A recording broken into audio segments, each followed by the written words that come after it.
आइए दिखा रहे हैं हमारे गौरव भाई का शूट कैसे होता है। और नमस्कार प्रणाम, हम एसके म्यूजिक से गड्डू राजा। आइए दिखाते हैं आप लोग को गौरव भाई का शूट किस तरह होता है। देखिए किस तरह शूटिंग होता है।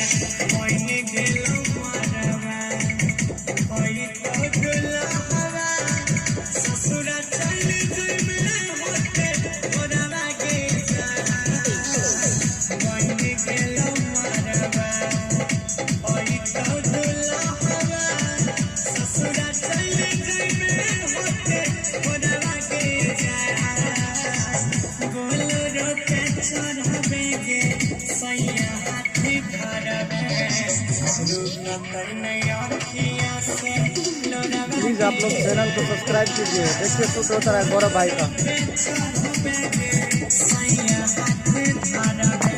आप मुनाबिक को छोड़ दिया है, मुनाबिक से नहीं DNS एंटरटेनमेंट से होगा। तो आप लोग चैनल को दबा के सब्सक्राइब कीजिए।